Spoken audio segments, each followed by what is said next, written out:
Minnesota, just a couple blocks from where this heinous murder took place of an elected official, Melissa Hortman, and her husband. Then we're going to be joined by an all-Iranian panel. Hadia will join us. Her mom and dad are from Iran. She came here to America, and you're going to see some very interesting pictures of her with the prince and the queen of Iran. And then we're going to be joined by Annie Cyrus, born and raised in Iran, of course, now American, living in America, a Christian. Same with Hadia, or Hedia, I should say correctly. And then another Iranian. His dad was high-ranking in the Iranian military, got his family out 6 weeks before the fall of the Shah. He's, of course, a former police officer, now pastor, a broadcaster with us, along with Annie Cyrus. That would be Shahram Hadian. 3 Iranians joining us because it looks like Iran is about to fall. Maybe they just need a little more help to push it on over, the regime that is. But there are reports today that a lot of the leaders of the regime are dead. Others are on the run, and some are in hiding, and others apparently are fleeing the country. Reports are they may be headed to Russia. We'll see if those reports are true when we go to our 3 guests that are Iranians and are very eager to go back to their home country, but that will require the fall of the regime, which may be closer than we've ever anticipated. We'll also be joined by our Israeli reporter on the ground in Israel, Aaron Lavarco, who is absolutely exhausted. You can hear it in his voice. He has been in and out of the bunkers all night. I just received a text from one of our broadcast partners, Dr. Rob Lindstedt from Wichita, Kansas. He and his tour are stuck in Israel. They cannot get flights out. He texted me that it has been a long night in and out of the bunker all night as well. These folks are emotionally and physically drained there in Israel. But we'll get a report here in a moment from Aaron and our 3 Iranian friends about what may be the imminent fall of Iran. Yet there are missiles still coming in on Israel. My Red Alert app goes off every time a missile is coming toward Israel, and it was going off a lot in the last hour. But first, let's go to Carissa Olson. My wife, full disclosure, went to college with her, so I know her. She's attended some of our Worldview weekends. I think I've even met her mother. I think her mother attended, if I remember correctly, at one of the events. I remember visiting with Carissa and her mother at our resource table. I think it was at North Heights Lutheran Church in Arden Hills, if I remember correctly. But my wife saw today on social media where she was posting, she's very involved in the pro-life community in Minnesota, that this tragedy, this murder of Melissa Hortman took place just a couple blocks from her home. And so we reached out to her, and she has graciously agreed to join us today. This is shocking and horrific what has happened. I used to live in the Twin Cities. In fact, I guess this took place in Brooklyn Park. I remember working closely with Brooklyn Park Evangelical Free Church on many occasions for our outdoor concerts at St. Paul's Como Park. I think I did a concert one evening around Thanksgiving at that church. So I'm very familiar with this area, and it strikes close to home, that's for sure, as I have a lot of family still living in that area as well. Joining me now is Carissa. Carissa, I'm sorry you're joining us on a tragic day for the country and your state and your community and your neighborhood, but thank you for joining us. Well, thank you. And you mentioned Brooklyn Park Evangelical Free Church, which is now Revive Church, and I am the director of worship at Revive Church, which was Brooklyn Park Evangelical Free. What a small world. What a small world. Very small world, yeah. Wow, well, go ahead. Tell us the latest here. And you knew Melissa, and I got some video of her, but tell us how this transpired. Did you find out in the middle of the night? Did you receive a alert? Because I know until recently you were and your family were in lockdown there in Minnesota. Yeah, we were in shelter in place. So at about 5:23 a.m. is when we got our first alarm, which was extremely loud. Shocked, woke us out of bed and said, within the 3-mile radius of Brooklyn Park where I live was an active shooter. Stay in your house, stay in lockdown. We made sure everything in the house was safe, locked down. And we had a number of SWAT vehicles, police officers. I counted, I think, 30 SWAT team police vehicles, undercover officers, AR-15s down the street. in front of our house was more SWAT vehicles. And as the story was unfolding, we knew that somebody had been shot, and then we found out it was our Representative Melissa Hortman, who I knew personally, very sadly, and her husband were also assassinated. And then just a short, probably in Champlin, which is just a few miles away, State Senator Hoffman, him and his wife Yvette, were also shot. And then the police came and checked on Melissa Hortman, and they found the active shooter. That I guess there was some gunshots that were fired. And when we got the news at 5:23, there was multiple helicopters over our homes, and it was a crazy scene for a while. So just about an hour ago, they released the shelter in place, and they still do not have the suspect at this point.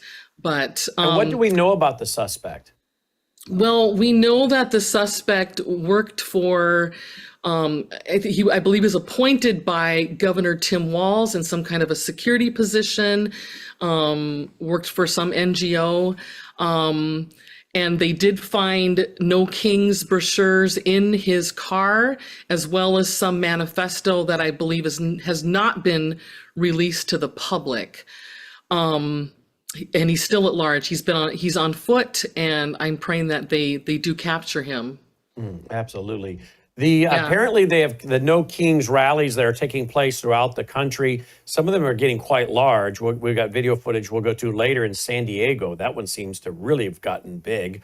We are, of course, just about less than an hour from the start time of President Trump's parade celebrating the 250th anniversary of the military, the Army. We'll carry that live here at Worldview 2, folks. And then we're going to go to our panel, of course. But the No King reference has caused officials in Minnesota to tell everyone that we should cancel those rallies, those protests. So those apparently are not occurring, right? The No King rallies as far as I heard, they're still happening. Wow. Chicago, I believe the video that I saw of Chicago, No, it's about the one particularly in Minnesota. The authorities wanted them to cancel those in the Twin Cities. Do you know if they did that? I do not know that. Okay. I do not know if they've canceled that or not. It's very heated politically right now. What I did appreciate about Melissa Hortman is she really worked across the party lines, and I saw that firsthand years ago. I worked with her on a bill regarding newborn screening, and she was the lone person this last Monday when we had the special session for the budget. She was the lone Democrat that voted to cut Minnesota Care access for undocumented illegal individuals. Wow. And she said she made that move. She was on tears on camera. She did that with a very heavy heart. And in fact, I think I have a clip of that. You have a clip of that? Yeah, I think I do. Let's go to that, guys. Here we go. It was emotional and at times very personal for some of them, and there were concerns that the fierce pushback could derail the deal. What I worry about is the people who will lose their health insurance. I know that people will be hurt by that vote, and we worked very hard to try to get a budget deal that wouldn't include that provision. And we tried any other way we could to come to a budget agreement with Republicans, and they wouldn't have it. The debate. Was there any indication she was about to leave the Democrat Party? And is she also the former Speaker of the House there in Minnesota? Is that right, Carissa? Yes. She is the former Speaker of the House. I believe she was. Is there any truth to the rumor that she was maybe going to leave the Democrat Party? That I've read that on numerous interviews on different people online have said that she was possibly going to announce of leaving the party. I don't know if that's true or not, but some of her voting would show that maybe she was. Mm-hmm. I did just get a text. The No Kings protests. They still, even amidst urging people not to attend those, it looks like they are attending. People are gathering for the No Kings rally in Minnesota. In the Twin Cities, they're going to still go ahead with that. Yeah. So we don't know what this guy's deal was, but I've seen paperwork that looks like he was appointed at one time by Governor Dayton, then by Governor Walz.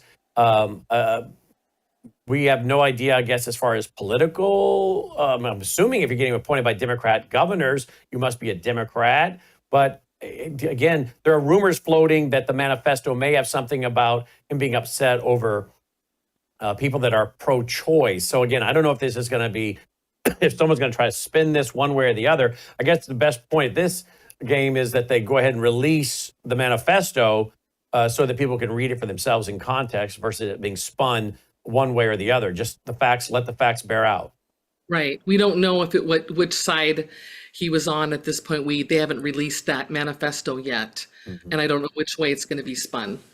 Do we know anything about the Senator Hoffman? Is that, I think we heard reports that Senator Hoffman's wife was shielding their daughter. Is that right? That I cannot confirm. I do know that they're in critical condition, and I haven't heard the latest update, the news report of where they are. I believe they're still alive in the hospital, recovering, in critical condition. I don't know the extent of the injuries. My heart goes out to them and praying for their family in this horrible, horrible situation. Indeed. Well, I'm glad your family is all right. I'm sure this is very traumatic for your family and your whole community there, particularly in that neighborhood that was just blocks from where this occurred. I guess this guy was posing as a police officer, maybe even had some SUV that looked like a squad car. So there was some serious planning that went into this. Yep, he had lights. They said he had the outfit, and we were told by the SWAT team to not answer the door if it was a lone police officer. If you see two police officers, we could talk to them, but also to call 911 and verify that they were at our house. So they wanted to make sure that we weren't answering the door to any lone police officer posing as a police officer like this gentleman was doing. Well, again, I'm so sorry this has happened to your state, and I'm glad your family is safe. And thank you for coming on here and telling us your story and what's happening just a block or two away from your home. Oh, thank you. And I'm glad that we know who they're talking a lot about kings, but I know who the King of Kings is, and that's Jesus Christ. And that's where we get our comfort and our peace from during this time. Absolutely. Carissa, thank you for being with us. Thank you, Brannon, for having me today. Thank you. Wow. Of course, a lot of us have been following that all day long. Horrific. Absolutely horrific, isn't it, folks? And the planning that had to go into that, to wear police uniform, to have SUV with lights. We'll see where this all goes and hopefully we'll release that manifesto so everyone can read it and it can be seen and interpreted with facts, not one way or the other, just the facts. People shouldn't be politicizing the incident after the fact, even though it does seem as though somehow politics in some way played a part. All right, let's switch gears and topics here, and let's go to the Middle East. We're going to be joined, first of all, by Annie Cyrus. She has a broadcast with us each and every day at 3 p.m. Central, 4 Eastern, born and raised in Iran. Then we'll be joined by Hedia, as well as by Shahram Hadian, and our reporter on the ground in Israel. As rockets are going into Israel, a lot of them being caught by the Iron Dome, thankfully. But the word is that Iran may be falling. Joining me now is Annie Cyrus. Annie, thank you for joining us this afternoon. My pleasure, Brannon. Thank you for having me. What is the latest on the fall of Iran? Are we watching leaders flee? What about the reports that some of the IRGC family members are getting on private planes, maybe headed to Russia? What reports can you confirm today? So as early as 6 a.m. Tehran time, Saturday, which is confusing, but it would be about 10:30 p.m. last night here time, people of Iran started posting videos on social media of private planes taking off from Khomeini Airport, which supposedly was shut down and all planes were grounded. Videos started coming out with question of, if there are no flights going out, what are these planes for? As of right now, confirmed separated flights are up to 5 flights took off from about 6 a.m. Tehran time until about 10 a.m. Tehran time.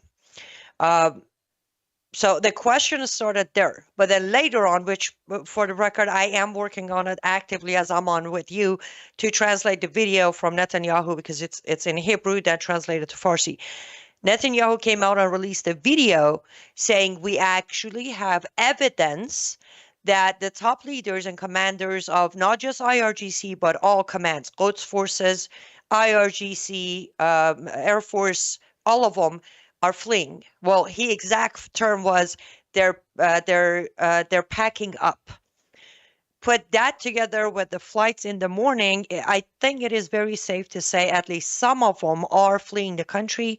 And then the regime itself on their news channel reported that they said missing in action, that two commanders, a general and a commander are missing right now. So I would say it is safe to say, can I confirm 100% no, but it is very safe to say that some of them are definitely fleeing the country. Now, to top that, on the list of things that I sent you before we go on air, there's a video that came out. There are many videos, but this one is the best clear one that I translated. And basically, it's a driver, an average citizen in Tehran driving. He films the streets, and on the video, he says, you can see on the video that the regime has already deployed their pretty much morality police on a standby, getting ready for uprising, so that they know people are coming out. They do. All right, let me go through these videos. I don't know what order they're coming in from, but let me go with the first one you sent me here. This is the first one from Annie Cyrus. Here we go. Oh, we don't actually need the audio for this. No audio? Okay, that's fine. No. But here's the thing. This is where Israel is taking this serious. We're not seeing much of it on our media, but what you're looking at, Brannon, is an oil depot in West Tehran. They hit it, and by now it has burned into ashes. Nothing of it left. And you don't hear it anywhere because apparently we just want to downplay the damages Israel is doing to Iran. But that is the west side of Tehran oil depot. And then right after that, actually, they went ahead and did hit the oil refinery of Tehran as well. All right. So as of right now, I guess that would be a good reason for IRGC members to flee, right? Yep. But there should be one more video. You'll see it. It's a drive-by. In that one, you see the the morality police forces are standing by. And the driver actually says something very interesting. He says, I want to say, Mr. Netanyahu, thank you. Please end this 46 years of chokehold and end it. We are with you. I promise you, we are behind you. Wow. I don't know what this one is. I'm just giving them. That one is the other angle of the oil depot. Okay, you burning. see in the far background. Okay, I'll go right away to the next one then, for the sake of time. The reason I sent you so many is your audience can see these are sent by Iranian citizens. This isn't some propaganda made together by IDF. No, these are actual people in their apartment buildings behind windows filming and posting them. By the way, I should add that there's a full internet blackout on Iran, but people are using VPN to still put posts out because they know how propaganda machine works. But yeah, most of them are sent by just average citizens in their homes, witnessing, filming, or some are just taking pictures if their VPN isn't strong enough to load up full videos. But there's a lot. Like, Israel is way ahead of this war. But again, for whatever reason, it's ordered to be shown as, Israel is under heavy attack from Iran. I know they are, but I'm not downplaying that part. I'm just saying that they are. This is the oil refinery. You can see how huge it is. Yeah, it is big. One hit, and that's it. They got I think it's called Shahreh, the area. That's the oil refinery that they took out. I mean, I know a lot of people underestimated Netanyahu since Thursday, but he's definitely showing that he means business this time. And he's ignoring all the calls from Erdogan and Putin and Macron. But apparently Trump has time to answer everybody today. But Netanyahu has been ignoring their calls. He's been ignoring their calls. I don't know if he is. I know they're calling Trump. Why? I have no idea. Wow. But Here's I know the next Trump. one. Now, is this the one you're referring to? We need audio for this one? Yes. If you want to. 4 خرداد 1404 جمهوری اسلامی نیروهای سرکوبش رو Watch as you see the forces coming up. There you go. که مشاهده می‌کنید. جمهوری اسلامی نیروهای سرکوبش رو ریخته تو فلک دوم تهران پارس همینطور که مشاهده They're the forces. Right Yep. You've seen them during Massa Amini uprising. These were the one killing people in the streets. They're gearing up. They're gearing up. و They're gearing up for the protesters who are about to spill the streets wanting freedom. Exactly. Wow. So with that, everything we just covered, there's a very good chance. Now, I'm not going to go as far as saying the Islamic Republic is going to collapse overnight, but the cracks are spreading pretty fast. There will definitely be a fallout internally, and I have a feeling the first backlash is going to be towards the supreme leader. A lot of his loyalists are going to turn their back on him. They're going to point finger at him. They're going to blame him, and they might even try to take over themselves, like IRGC commanders. They might try to take over. That might be the next phase. Let's bring in the rest of the panel. That's Annie Cyrus with liveuptofreedom.com and her website liveuptofreedom.substack.com. Shahram Hadian joins us. He's with TIL Ministry, TILministry.com. And Hedia joins us. Hedia, help me. I haven't known your website as long as I have everybody else's, but I'll get it memorized. It's Resurrect, I think, something, right? Resurrectministry.com. Resurrectministry.com. Resurrectministry.com. All three of these are Iranians. I mean, Hadian was born there. Annie was born there. You were born in the United States of America, but your parents were Iranian. And and then Aaron, of course, is our Hebrew, and I'm the Gentile. So before going on air, the three of us decided that we will give an honorary Persian card to Aaron. He's also Persian. There you go. Before we go to the rest of you about what's happening. And Brannon, we'll get you one too as soon as you call us Iranians and not Iranians. There you go. Iranians is at Iranians. All right, there you go. Let's go first to you, Aaron. Aaron, my alert app was going off for about an hour ago, just non-stop. An hour and 20 minutes ago, it was just going off non-stop. I look online, and you had a lot of rockets coming in your direction. Tell me the latest. All right. Did you mute yourself, Aaron? Yeah. Apologies. That's right. Great to be with you, Brannon, and to be with everyone else, my Iranian brothers and sisters. So, our home front command sent every citizen in Israel an extreme alert, telling basically millions to get to their bomb shelters. There've been a barrage coming from the Houthis in the south, and of course the Iranians. Most of the missiles have been intercepted. However, a decent barrage hit the northern city of Haifa, and I'm just getting updates that there are a number of wounded, and 3 now, I believe, have been killed. Tragic results.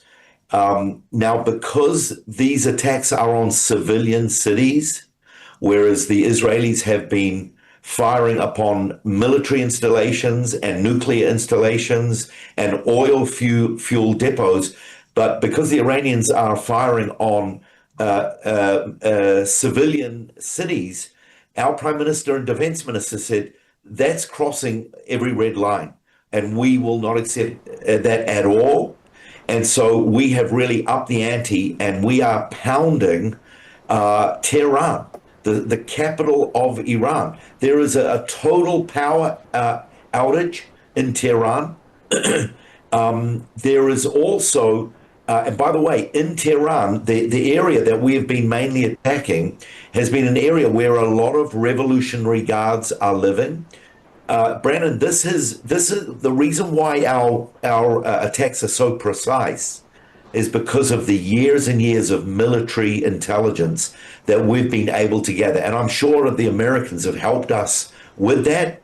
But we are precision striking. However, we are still on red alert here in Israel. We are expecting another major drone attack to hit us. Apparently it's even on the way, but this is part of our strategy. It's attack and defense. Both at the same time, we're focusing on our attack and defense. And Bibi Netanyahu, this is his moment. And like you've said, and like Ani have said, this could be the beginning of the end of the regime and the liberation of the Iranian people and the liberation of Israel, because we've been under tyranny and under these threats for so long. The book of Daniel talks about the prince of the Persia, the prince of the Persia how does that verse go about the prince of Persia? Yes, the prince of Persia. I'm sorry, I'm just so overtired here. And it seems that there is that same spiritual force that was around in Daniel's day. It's emanating also from Persia. This was the same spirit that operated through Haman.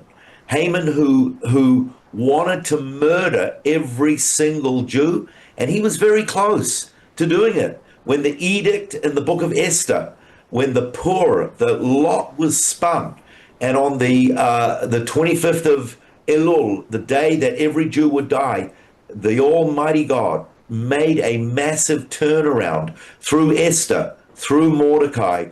And so we're believing, and we're really praying. Lots of people are praying. I had our Prayer for Israel meeting last night. Today at my Bible study that I led, we were all praying for America, praying for Israel. And we know that there are literally millions and millions of people around the world, especially in America, who are praying for Israel, praying for our peace, and praying that the Almighty, Kuma Adonai, arise, O Lord, and let your enemies be scattered. Amen to that. We are getting reports from a few trusted sites online. I don't know if most of you know who Dr. Eli David is. He has a pretty big presence online. His reports always, from what I've seen, tend to be worthy of reporting. I don't know if you can confirm, any of you, but he is saying that a Boeing 747 just departed Tehran about an hour ago. Imagine how many regime officials and their families are fleeing that they need a 747.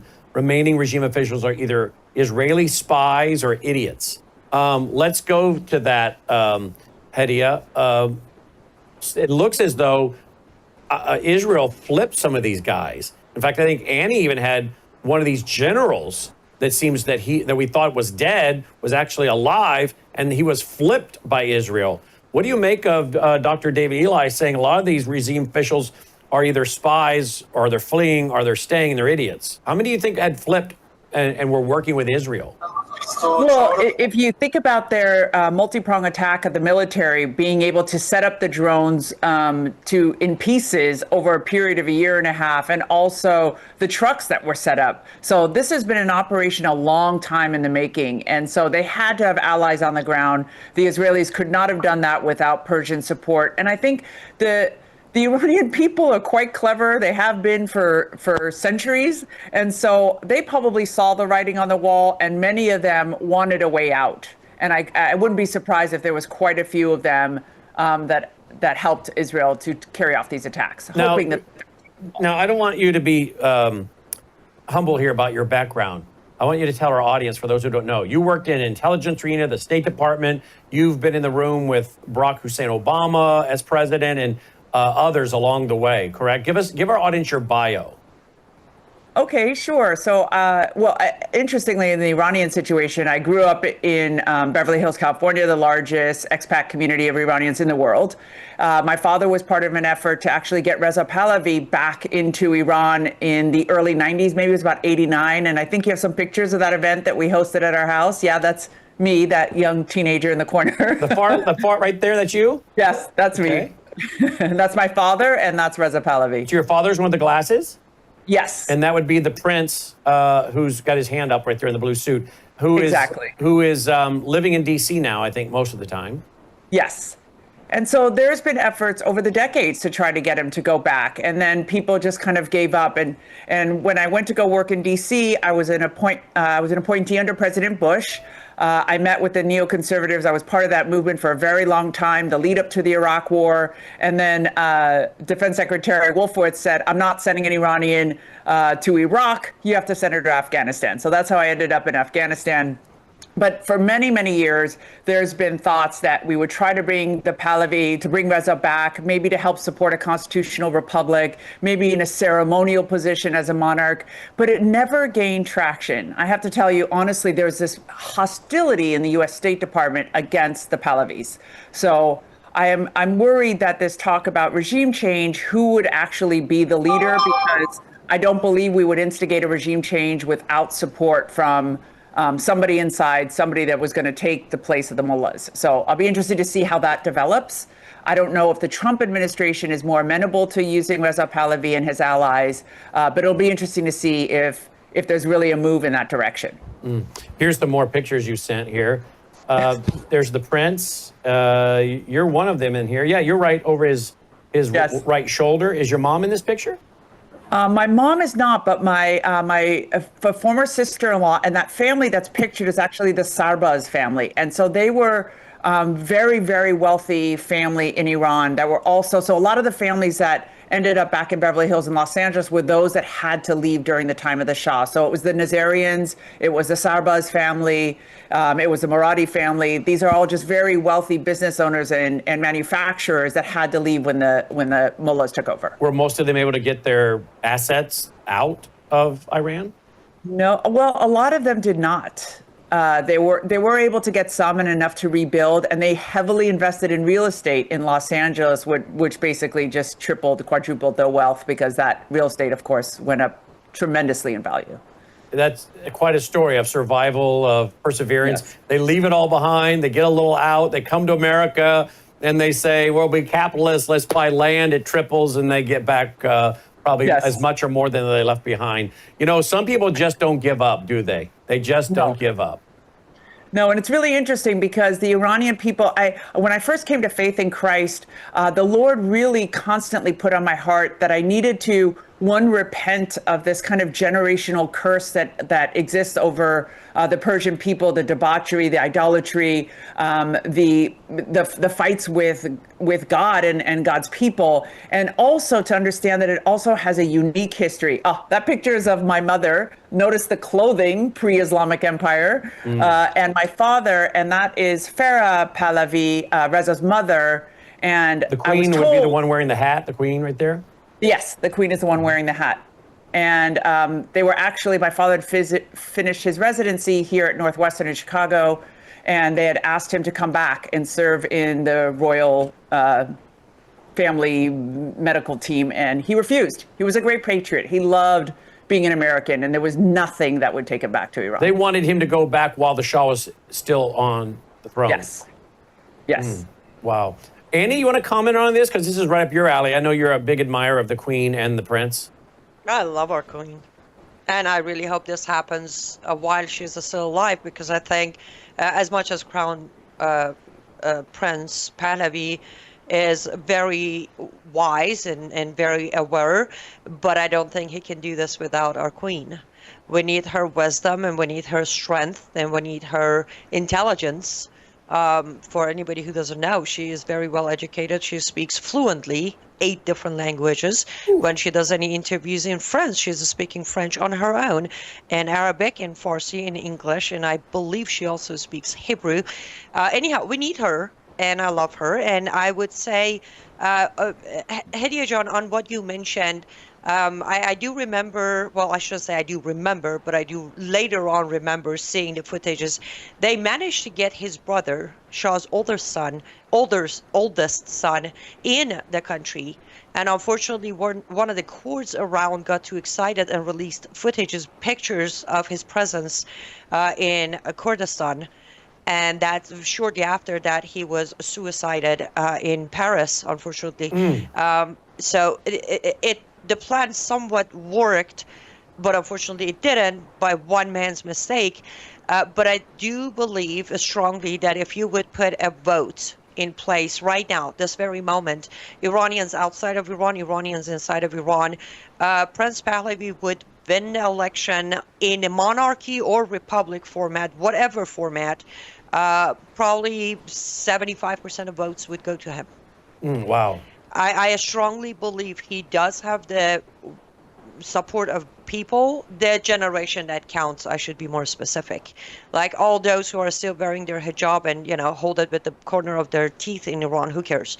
They don't even get to vote. They can stay refuge in Iran. But the younger generation of, Sharam, yourself, myself, the next generation, he's got a good 70-75% of votes to at least place a stabilized temporary government until situation is sorted. I think we have a video, and we'll have Hedia respond, but I think we have a video. I don't know if this is going to be in English or not, because I'm seeing it for the first time, but take a look at this, folks.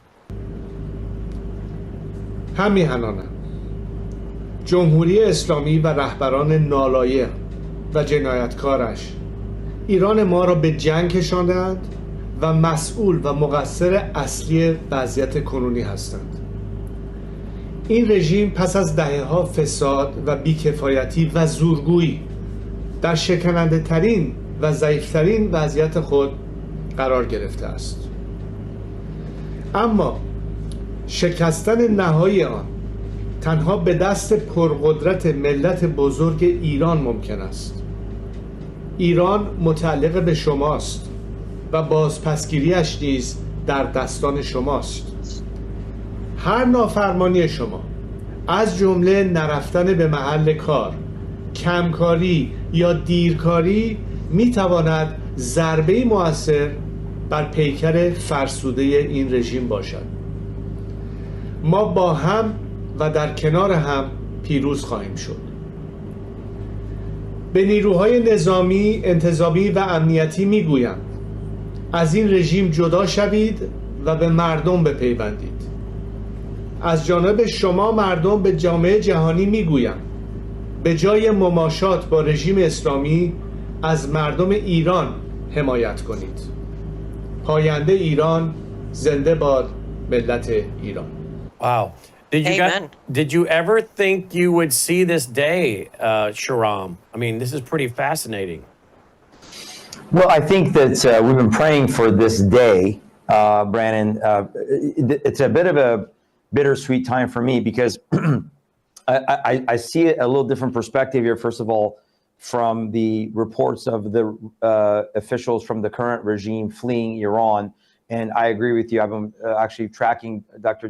David Eli's site for the last couple of days, and he's got some pretty specific, I think, validated information that indeed there is an exodus happening by these top officials. I think that they're seeing that the Israeli government can hit any of them at any point inside the country or in anywhere else other than maybe in Russia.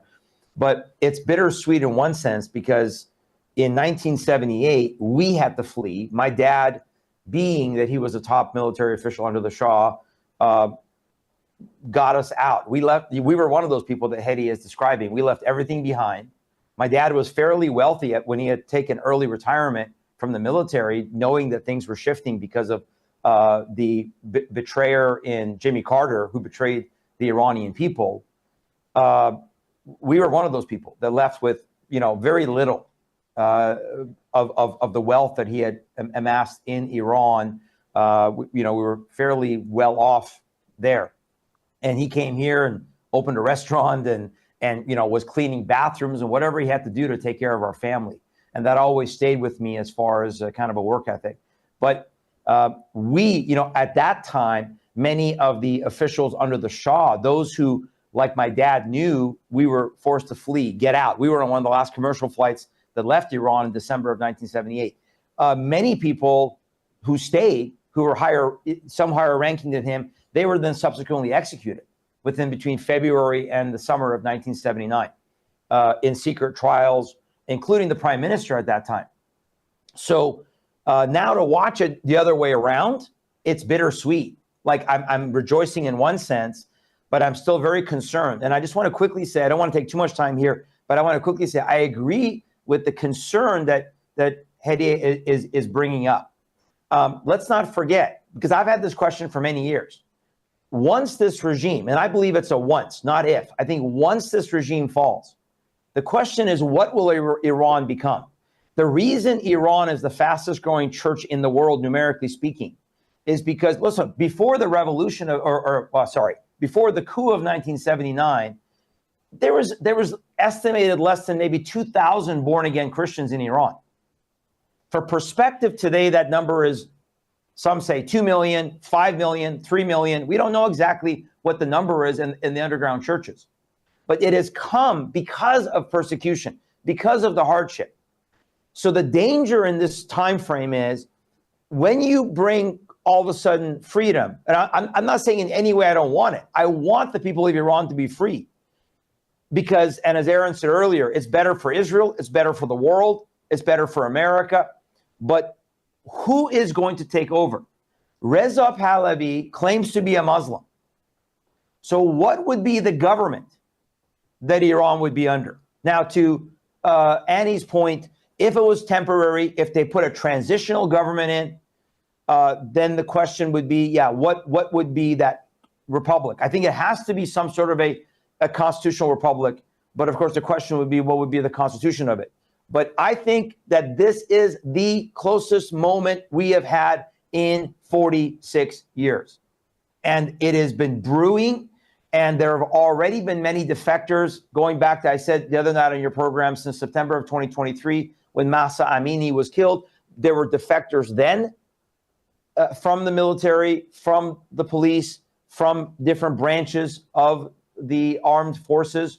Now, if the top level has been taken out, Brannon, this is going to, with the words of Reza Pahlavi, calling upon the people in the military to defect and support the people. With the words of Benjamin Netanyahu, that's what needs to be said. Of course, now I am waiting for the president. And I think I would love to know, for Hedia to maybe go deeper into why has there been such a level of resistance in the State Department to actually allow the overthrow of this regime? Why has our government, even under Trump, continued to support this Islamic regime and not do what Israel did, which is to say we are with the people and we want this regime to be done with?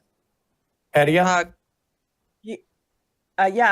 Actually, it's really interesting because and this is what worries me about regime change. So I told you I was in the room when we were talking about regime change for Iraq, and it was Ahmed Chalabi. The conservatives were putting forward Ahmed to rule, and he never won. And so instead, now we have a proxy for Iran. And those of us that were Islamic terror experts kept telling them, don't flip it from Sunni to Shia. You're going to get them allied to Iran. And they said, oh, no, that's ridiculous. Iran and the Iraqis and the Iranians hate each other. We're like, you don't understand. The theology is deeper than the ethnicity. But no one listened, and that ended up a disaster. So juxtapose that also to Gaddafi. I was also part of a number of efforts. I went to go visit Gaddafi in his tent out in Libya, and he was trying to make over his image and say, I have nothing to do with the jihadis. I don't want anything to do with terrorism. Why is the West against me? And then you turn around and you see Obama made sure that he was one of the regimes that are toppled. So the jihadi, Saudi, Qatari dictators we keep in place. And now we have Ahmed Ashara in Syria, who is the funniest character of all. I mean, the guy is a actual terrorists that have killed dozens, if not hundreds of Americans, soldiers, citizens, you name it. And now he's dressed up in a suit, walking down red carpet, shaking the hand of the president and what have you, just like enjoying this wonderful VIP treatment. And then people like Pahlavi or others that are secularists, the US State Department historically does not support. And I can't even tell you how many decades of work people like me have done trying to get an understanding of why this policy happens this way without any clear answers. Well, and Brannon, can I ask this question of Hedia? Yep. I'm gonna show some pictures of her as I can as we I don't know why those aren't lining up, but we'll show some pictures of her work. It's quite impressive. Did I hear you just say though you went and met with Gaddafi? Is that what I just heard you say? Yes, I was flown out. I was part of the monitor group that was taking a whole slew of us, Richard Pearl and me and some other people had gone down there to kind of refurbish his image as somebody that isn't hostile to the west, and I sat in a tent with his camels, burping out in the air in the desert, and we flew in this private plane. It was very rickety. I was fearing for my life, and to the secret location. I couldn't tell you if he took me out there and buried me in the desert, nobody would find me. That's how remote this place was. And yes, but yet the Obama administration wanted him dead. Hillary wanted him dead. Isn't that something? Is that because he was going to go encouraging those nations around him to go to gold, get rid of the dollar? I have no idea. Honestly, I have no idea why. But she really laughed and cackled about that, right? When they killed him. Yes. And then the video of him being killed is quite graphic. I mean, they sodomized him and with, I don't know, poles or tubes or whatever they did. But I mean, it was very, very graphic. I don't know what just happened with our Aaron's camp. We lost Aaron. We lost Aaron, the system and so is adjusting all right, the scenes. Logan will get that fixed. But yeah, it was quite a graphic murder of Gaddafi, was it not, Hedia? Yes, it was a very graphic murder, and a lot of us that had tried to help with this reconstitution of his image were very disappointed because he was quite sincere in not wanting to get lumped with the jihadis, and we know that Libya was quite stable. It didn't have a jihadi threat as long as he was in charge. And now look at it. It's a disaster. Between Libya and Yemen, they're disasters. By the way, the Wall Street Journal is reporting that Israel officials say they are now targeting the Iran Supreme Leader, Ali Khamenei, that they're targeting him. Yeah. Could I, just to address something, Sharon John, you said, and if Hedia doesn't mind, I want to also address the question you asked. I agree that Reza Pahlavi identifies as a Muslim, but I also know that his father, his grandfather, and himself in his different speeches has never mixed it into their governing or their constitution or their law and order. So coming from me, I'm not worried about him trying to turn the country into another Islamic Republic. I highly doubt Reza Pahlavi would do that. But I want to say the reason I'm very extremely supportive, let's put him in a temporary government, is, remember, as Hedia just said, right now, unfortunately, Republicans, for whatever reason, have bought into Mujahideen Khalq movement. MEK has so many Republican supporters and donors that it's almost terrifying. So the thought of giving American government a split second to make a decision on the temporary government is why I keep saying, let's just place Reza Pahlavi in as government, as temporary transitional government. Because can you imagine all of this, getting rid of the mullahs, and then for a split second giving the throne to MEK through Republicans in America? That's what I'm worried about. We are not good at regime change, and anytime regime change, there's trouble. So Hedia, can I disagree with that? I don't think United States of America is not good at changing regime. I think they do this on purpose. Remember, if Iran goes back to, I actually said that earlier today, if Iran would go back to its glorious days, between Iran and Israel, Middle East would have no conflict. It would have no jihadists. And then U.S. wouldn't really make as much money as it does. We let me rephrase. They're not good at picking good horses, or it depends on your perspective. That's what.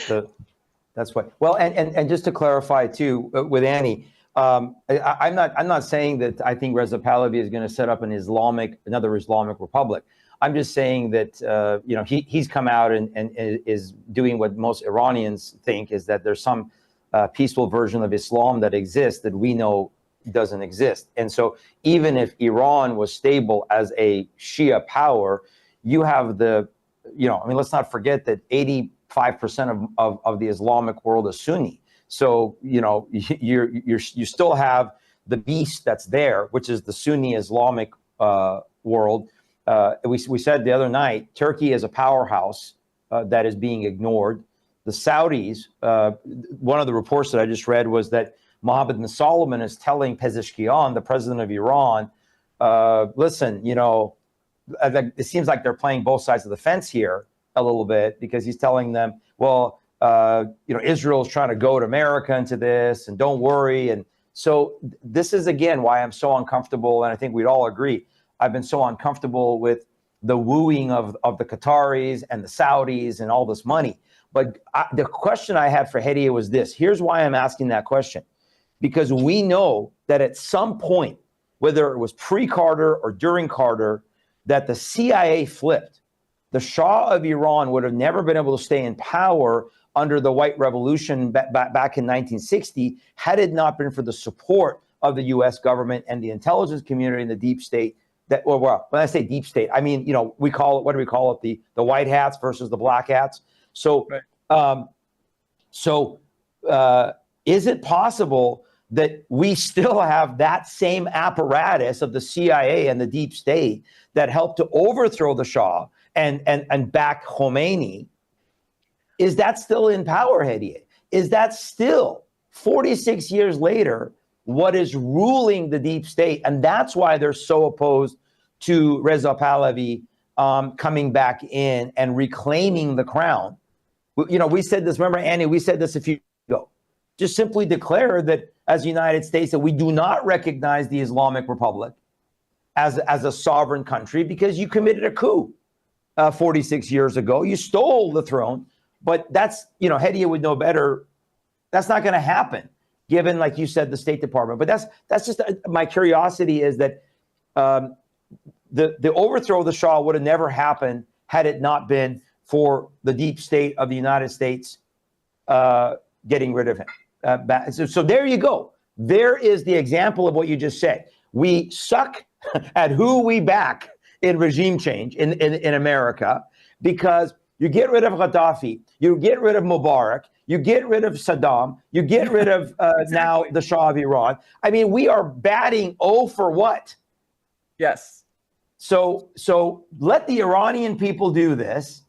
Get out of the way. I'm sick and tired of America being the kingmakers. Well, let me come in there. Agree. And so let me come in there for that one. Again, I want to wish President Trump a happy birthday. And I appreciate all the great things he's done that we appreciate and agree with. No man is perfect, okay? He's got a very tough job. So with all that nice stuff and disclaimer, let me now ask the three of you. We'll start with you, Hediye. Do you think that it is appropriate at this time for the president to be on the phone with Putin trying to get the Iranians back to the table when the regime is falling? Why would we even be trying to get the leaders of this dictatorship, this Islamic regime, back to the table? Why would we be trying to throw them under the table, be done with them, and set up a new free Iran and go forward? Doesn't the fact that he's trying to get Putin, or did get Putin, I guess, on the phone to talk about that, show you that you're on the wrong game? That game is past. That's not what we're playing here anymore.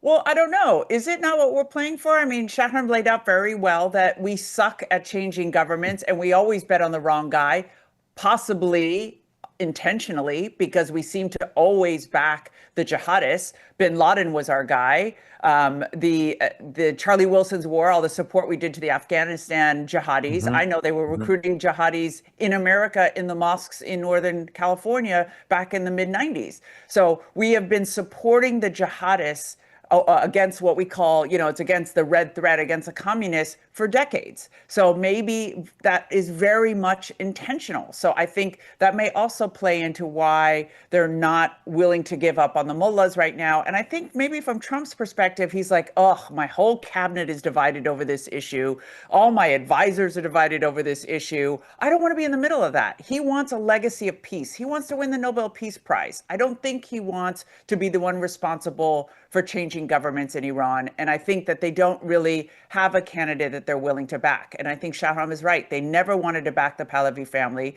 They did, they worked against them in the revolution and they will continue to work against them. So unless some white knight comes out, I don't think this administration is going to push for a regime change unless that there's a massive groundswell that happens. And I worry about that too, because remember the women life freedom movement that a lot of us were writing about and talking about, begging the United States and Western countries to get involved, they were crushed. and they were crushed brutally. So I really worry about the Iranian people coming out and fighting for regime change with no Western support. And of course, aren't all those people, Hedia, they've done this on video, and then if the regime gets its footing back again, every one of those people are going to be tracked down and murdered and imprisoned, right? Exactly. And so I don't want them risking their lives if they don't have some external support. They need some powerful external support.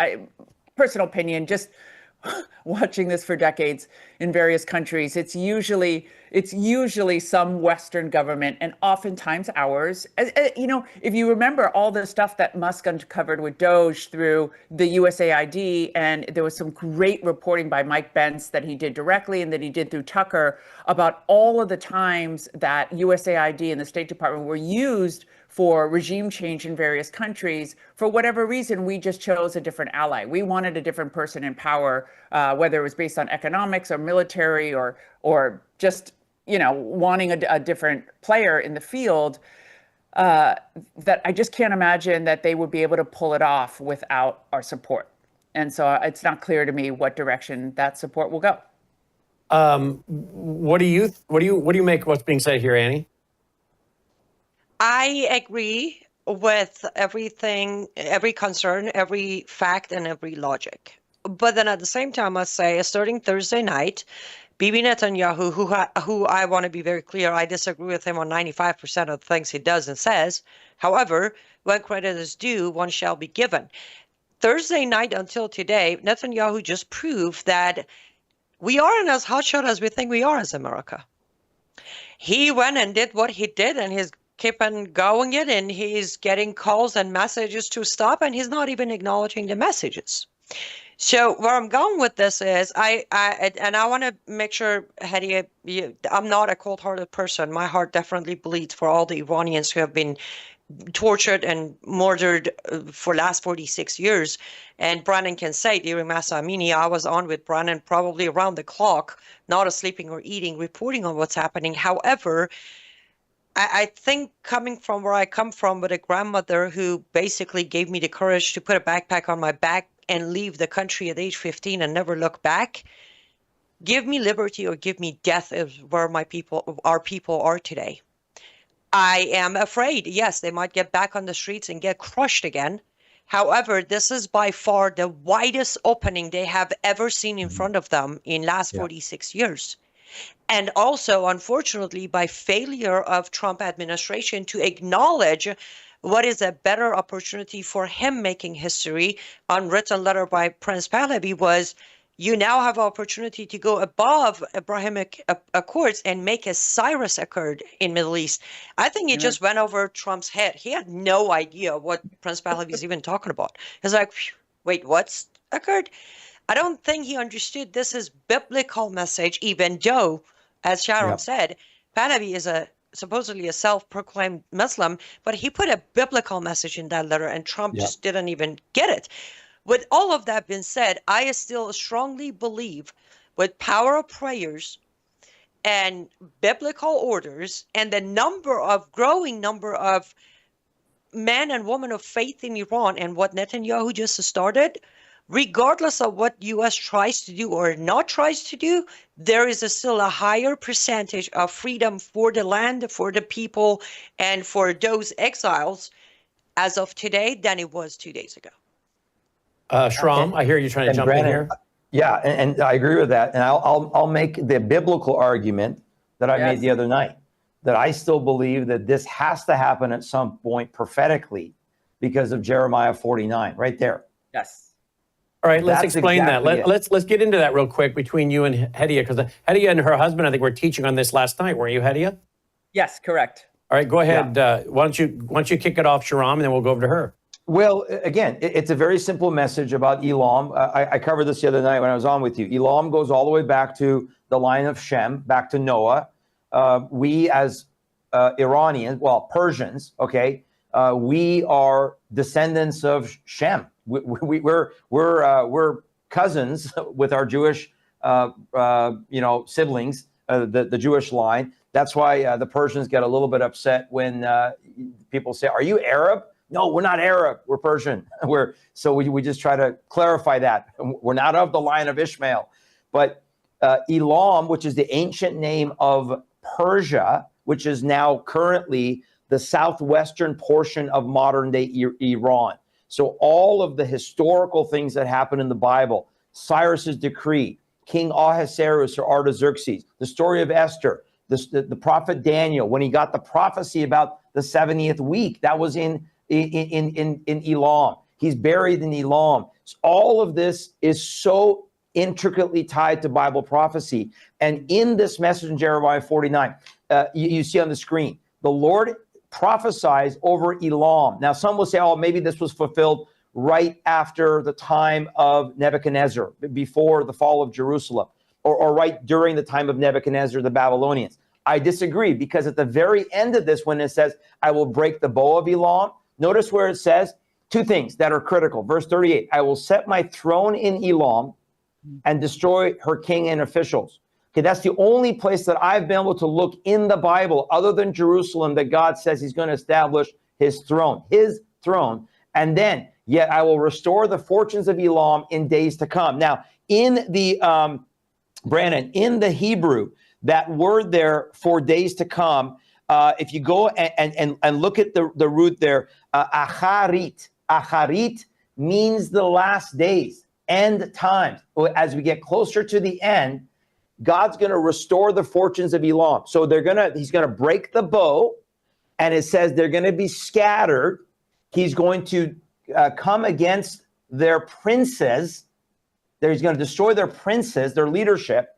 They're going to be scattered. You see that? I will shatter Elam before their foes. I will before those who want to kill them. I will bring disaster on them, even my fierce anger, declares the Lord. I will pursue them with the sword until I have made an end of them. But yet the end is not going to happen, because then he's going to make an end to them, but then he's going to set up his throne. Well, what does that mean if it's his throne is there? It can only mean that now that is a place that's going to rule. Now, I personally believe this will probably happen, or be, I guess, ultimately fulfilled maybe at the coming of the Lord in his millennial reign. But that's, that is out there. That is going to happen at some point. So whether America, going back to our geopolitical argument, whether America decides to jump in or not, decides to, support the people, just like every Muslim nation on the planet can plan the demise of Israel all day long. But when the word of God says that they have come back into the land and they will never be uprooted again, that's the word of God. It's not going to happen. I will stake my life on it. It will not happen. I will stake my life that I believe that he's going to restore Elam, because there is a beautiful symbiotic relationship ultimately between Elam, the Persian people, and the Jewish people, as we see throughout Scripture. I'll stop there. Hedia, your turn. Oh, amen. That was absolutely fantastic. So I couldn't have said it better than what Shahram just said. And so that relationship between Elam and Israel and God's people is really important for Bible believers to understand, because we don't go by what geopolitics say. We go by what God says. And he doesn't tell us what happened in the past. He tells us what always happens. So just like our loyalty is to Israel, we have to understand that God has a heart for Elam, for this part of Iran. That's why he sets up a throne there. As Shahram said, it's the only other place other than Jerusalem that God says he will put his throne. So his presence is there. So, and I want to also tell your listeners about Acts 2:9, because it mentions Elam when the Holy Spirit of Pentecost falls. It says, Corinthians, Medes, and Elamites, we hear them telling in our own tongues the mighty works of God. So it indicates that Elamite descendants were present at Pentecost, hearing the gospel in their own language. So partial fulfillment of Jeremiah's prophecy began during Pentecost. And so that final restoration of Jeremiah's prophecy for Elam starts in the book of Acts. And as Shahram said, we'll either see it in the end times or during the millennial kingdom. So that's something as a Persian I look forward to. So how do you think this for you two fits with Gog and Magog? Do you see Persia as part of Gog Magog, or do you not? And we've discussed with, I think, Aaron, who had to go to bed, by the way. He just is exhausted. So he texted me, he said, can can I go to bed? I said, yeah, please go. So that's what happened there. Let's pray he gets some sleep tonight. But we've talked about Gog can mean in the original the head or the roof. So does Gog have to be Russia, as so many people say today? Does it have to be the one leading the coalition, or could it be something like Turkey? So that's number one, but I guess that's number two. But number one, how would this all fit in? Because so many people are expecting Iran to be a part of that coalition that invades Israel. Who wants to take that first? I was pondering about this because as Sharon read that they were, that the Elamites, which are southwest Iran, identify as Semites. The rest of Iran, the other parts are identified genealogy-wise as Aryans. So I'm wondering if there's a split. There's a split that occurs amongst the Iranian people where a portion of them will support this war against Israel and a portion of them won't. I thought maybe that was a possibility, but it's clear that the Persians as a people are mentioned in Ezekiel 38. So I think it remains to be seen. Maybe that's a portion of the population or not. So that was my take, that maybe it's also the genetic differences, the people differences that are contained within what was known as Persia at the time. There it is, 38 verse 5, Persia right there for this coalition of Gog and Magog. What are your thoughts there, Sean? Well, I agree with Hedieh. That's a very interesting possibility that she just brought up, that there is a distinction there because, again, specifically, there is a geographical boundary to Elam in what that boundary is. I also would say that this is talking about a nation. So these are the nations that are coming against them, not necessarily the people, because we know that just like today in Iran, there is a huge difference between the people and the regime or the nation or the government. But also, is there any chances that Iran could split into more than one nation? Weren't they more than one nation before and then came together as one nation? Yes, that is definitely a possibility. That's what I'm saying. It's an interesting possibility of what is being said here, that this could mean that there's going to be a split. It also, we have to remember this. Persia was conquered by Islam, correct? And so there are many, including many of the leadership of Iran, and we've said this for many years now, that are actually Arabs. They are not Semitically Elamites or Persians. So what if there is that distinction that, again, when it says Persia, it's talking about the government, the bow, even in the Elam, he's going to break the bow. That's the power. That's the might. But he's not breaking the people. He's scattering the people, and then he's going to regather the people.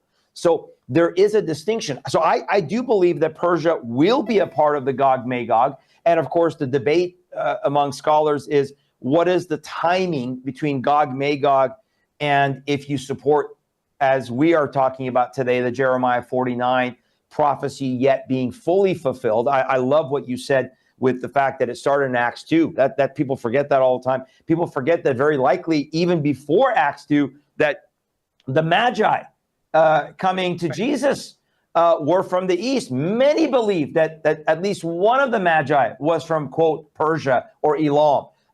Very likely coming to give homage and worship to the King of Kings, to the King who has come. So this is woven through. The symbiotic relationship is beyond understanding in the natural. It is a spiritual connection that is there between Elam and Persia. But I do think Persia will be a part of Gog-Magog. I do think, as you said, Brannon, that I don't believe that necessarily Russia has to be the head of this coalition, because Russia is mentioned once. Turkey is mentioned 4 times, 4 different ways that Turkey is mentioned. So again, I'm just telling everybody, keep your eyes on Turkey. Saudi Arabia, yes, but Turkey is becoming very quickly the Sunni powerhouse. And I think it's being, I don't know, minimized, but there could be a division here. There could be a breakup. Many things are on the table, but ultimately, I don't believe that the majority of the Persian people will support the Gog-Magog invasion, whether the government is still there or not. And let's pray for the people to rise up and do it on their own, if this is the timing of the Lord. Well, let me go to some more footage, because while we're... Yeah. Can I just... no, I never make any comment when it comes to Bible between the three of you, for sure. But I will just say one thing. The word Persia, at that moment, the time of biblical reveal, Iraq, Armenia, Azerbaijan, Afghanistan, Pakistan, Turkmenistan, Uzbekistan, Right. Tajikistan, Turkey, and Syria, as of today, are its own country. But at that point, they were Persia. That's right. Sharam, you could point out which side of current Iran is what you're talking about as the kingdom being built. But when we talk about Persia, we're talking about almost 9 countries. And that's now. why I said, wasn't that a bunch of countries that came together? That's why I mentioned it a while ago, because exactly. you know, could they break apart again? And Turkey is on that list, by the way, just soon. I mean, they are broken apart now, but could even what is Iran today be split? Yes. Yeah. I would say all that is on the table, but that's a great point that she is making, that we have to, in context, if we're going to, you know, apply scripture properly, first you have to look at, for example, when Ezekiel says Magog, if you go to the table of nations and look at the time of Ezekiel's prophecy, Magog included a part of China. So that's why some people think that China may be a part of this coalition that will go against Israel, because you got to, in application, do what Annie just said, which is we got to look at what was Ezekiel seeing at the time, what was Persia at the time, and not what is Persia today. Just like when we say the land covenant of Abraham, what was the land covenant that God gave to Abraham in Genesis 15, not what is Israel today. Right. You know, Israel's geography today. Very small compared to what they're being promised. Mm-hmm. Exactly. It's what is promised from the river Euphrates to the river of Egypt. That's what's promised that God sees. So that's a great point that Annie is making, is that, you know, and also look at all those other nations, other than Afghanistan, that has a kind of a mixture. All those other nations, with the exception, I guess, of, you know, what happens in Syria and Lebanon, which are, you know, statistically higher Shia than Sunni, but they're all Sunni nations. And so you have, it's hard because at the time of Ezekiel, there was no Islam. There was no Islam. So now you throw Islam in the mix and you throw this demonic ideology in the mix, and that can change the geography of what Persia is. Okay, any comment by Hedia before we move to an update on Iran? Also what I love about Annie's point is that everybody's so focused on Iran being the eternal enemy of Israel. And I think when you look at the way she put it, which is absolutely correct, the context of Persia in the Bible is way larger than modern day Iran. It fits with what we see now in the Sunni jihadi space. So between Afghanistan and Syria and all of and Iraq and parts of Lebanon being literally terrorist hotbeds. I mean, they're being actually run by terrorist groups. It'll make a lot more sense if that's what the Lord meant in terms of enemies of Israel than just the state of Iran, because we could see now, and even in its history, before the advent of the mullahs and the Islamic Revolution, Israel did not have a hostile relationship with the Jewish people. I mean, Iran did not have a hostile relationship with the Jewish people. There was always a large Jewish population in Iran. So that, to me, makes a lot more sense that it would be the Sunni jihadi spaces than just the territory of Iran. By the way, here in America, we have, this is in Washington State, I believe. Homeland Security just deployed some kind of green gas, or green smoke, I should say, around the Department of Homeland Security office to disperse the violent crowd in Washington State. So we're seeing this in a few places right now. But I want to go back to Iran, because there are growing reports out there that the Mossad is working very aggressively inside Iran. And the bombing is just quite intense. The footage coming out, I mean, I can show so much tonight, but here's one right here, that there's just so much. Brannon, did you comment on the IDF saying that they are now, I don't know if Annie mentioned this earlier, that they're basically saying now they have a green light between they have the airspace. They own all the airspace, right? Yep. Yeah, between the border of Iraq entering Iran and Tehran. They're saying that they have a clear space that they can hit. So I think that some of these, these missiles that are coming at Israel, if I take that to mean that they've cleared that area, are not coming from that corridor. They're coming from other parts of Iran. And remember that Bushehr, which is like Natanz that was hit, that is not a actual plant, right? That was an enrichment site. Bushehr is one of their several sites that's in that southwest corner. And then they also had, when Bandar Abbas, remember that explosion that happened in Bandar Abbas a few weeks ago? That big, that was the southern part of Iran, the port. And remember, Aaron was on, and one of the first things we talked about was, that smells like some sort of a Mossad operation rather than just accidentally there was an explosion. Well, that is one of the... If you're going this far, then, Trump, why wouldn't they just go ahead and just take down the regime? They just keep going. They are. Here, Israel Channel 14 just reported that Israel has struck Iran's Ministry of Defense in Iran. Yeah, they're going full tilt. I think Israel knows, just like with Hamas, right? We know, everybody intellectually should know. There's no negotiating with Hamas. There's no negotiating with Fatah. So why live them to fight another day? Just finish them off.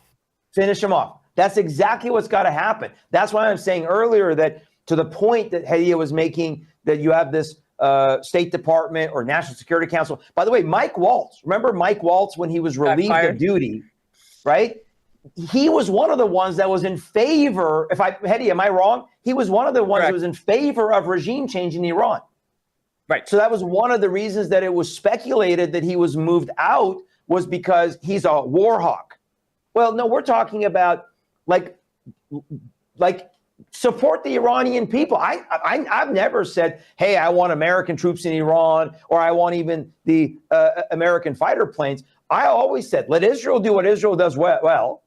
And Israel, in my opinion, has the best intelligence apparatus on the planet, and let them do what they do well. But America gives support morally.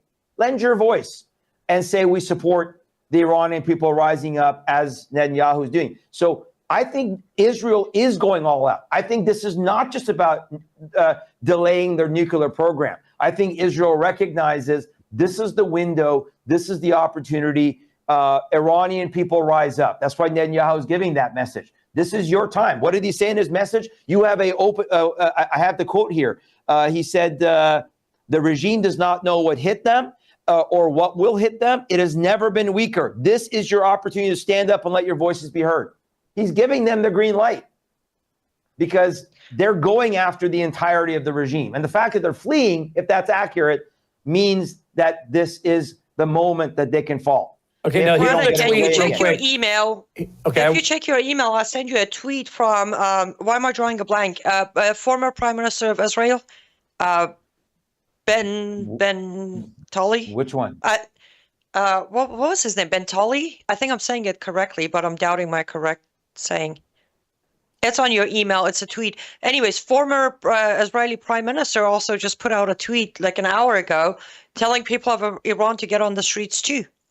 Oh, Naftali Bennett? You're talking about Naftali Bennett? Thank you. Bennett. Yes, Naftali Bennett. I merged the last name and first name and came up with a new name for him. But anyways. Also, Israeli Channel 12 just reported that they arrested 2 of their own people who were apparently flipped and working for Islamic Republic of Iran. There you go. That's the tweet. As the former Prime Minister of Israel, I want to tell the Iranian people one thing. Your time is now. Free yourselves from your cruel dictators. Give your children a future of life and liberty. Israel has eliminated Iran's most senior military leaders. The regime has never been weaker, never. In Judaism, we say, if not now, when? Today, I urge every proud Iranian citizen to take their future into their own hands and know this. The people of Israel stand with you. The state of Israel stands with you. The entire free world will stand with you. Don't miss the opportunity to achieve your freedom. Do not condemn your brave and noble people to decades more tyranny and terror. Your time is now. And I want to put that with the backdrop, if I can find it, of this right here. This was out Okay, were you about to throw up there, Annie? That's okay. I'm not on camera. We're good. Go. Okay.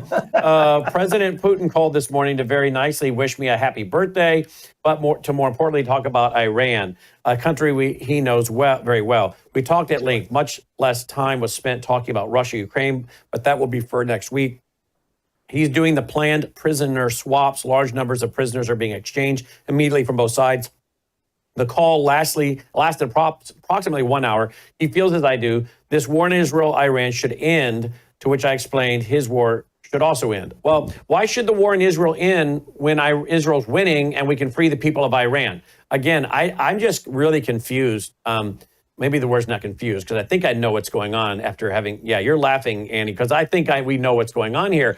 Is this just— No, I'm laughing. I don't think that post was about anything except that Putin wished him a happy birthday. That was the whole key of that. But why would he say this war in Israel and Iran should end when Israel's winning and going to topple the regime? Or is President Trump wanting— I think Hedy already said it. He wants a peace deal. He wants the Nobel Peace Prize. And you can't get a peace deal, Nobel Peace Prize, if there's no peace to be made because the regime has been toppled by Benjamin Netanyahu.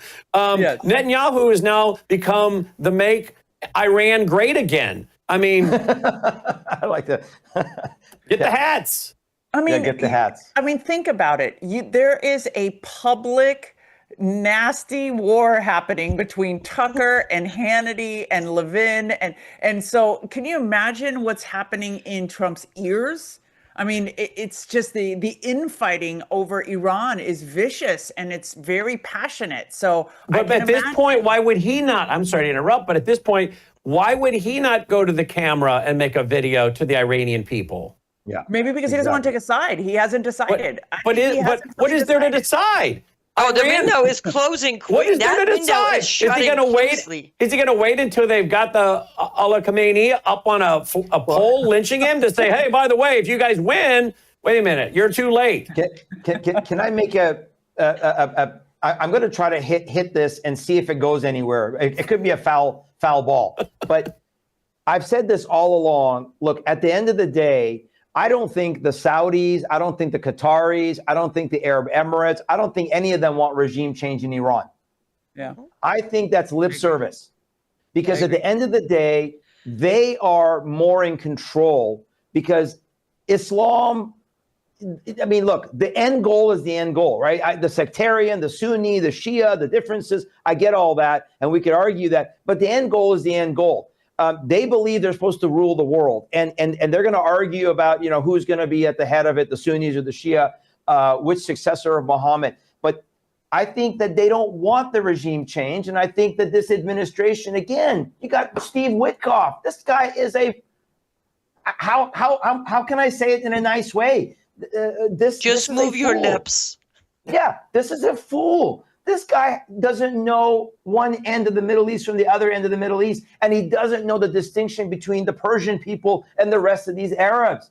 There's a reason why the lowest anti-Semitism in the Middle East is in Iran. There's a reason why the mosque attendance in Iran is in the single digits, because they have rejected Islam. Have the Saudis rejected Islam? Have the Qataris rejected Islam? Of course not. So I don't think that they want the regime change.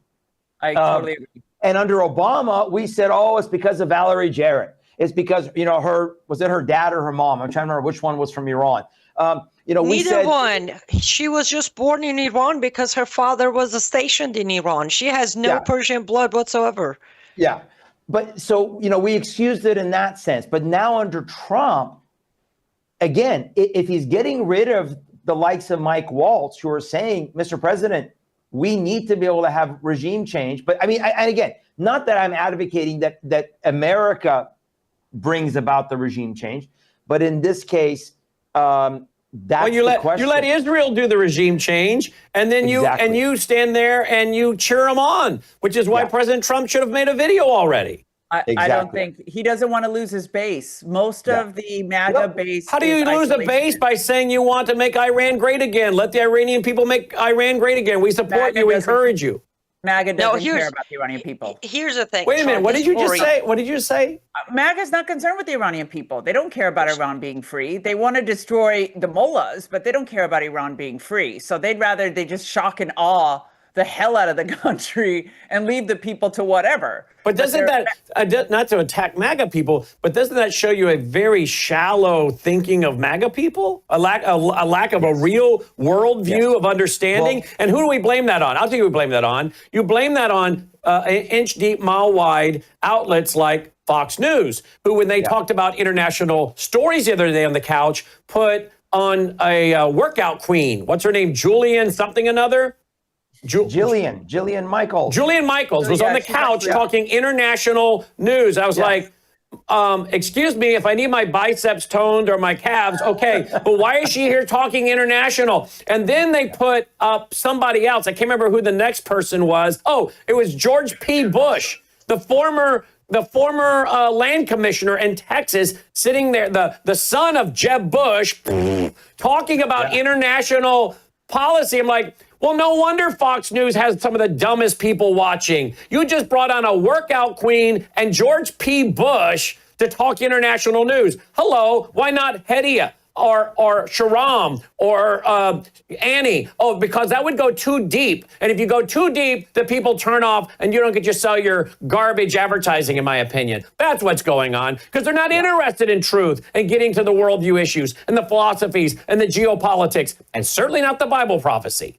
So, and Brannon, there's one other component in the MAGA movement that we're missing, because I do think that this rift that Hedia was talking about between the likes of Tucker and the Candace Owens, and there is a growing movement within the so-called right-wing influencers that are anti-Semitic, that are against Israel. And so that is another piece of this puzzle, of course, funneled by the inch deep, mile wide. That also describes many of our churches, right? That also describes many of our churches in America that don't understand the spiritual, prophetic implications of what's going on and what God's word says, because they've bought into replacement. They've bought into these things are not for today. We don't teach prophecy. We don't teach. So MAGA, I think, internally has a rift. Yes. The danger with a populist movement is that it lacks it lacks the principles, because populism you kind of go by the wind. What is popular today? And so the populist movement is, we don't want any wars. Well, none of us want wars, but yet we're talking about that prophecy is telling us certain things are going to happen. Here's an opportunity. We should be praying for this opportunity to succeed, because it could be the time. And here we are confused, and for all the reasons you said, but they're not addressing this growing Jew hatred, anti-Semitism that is also in the.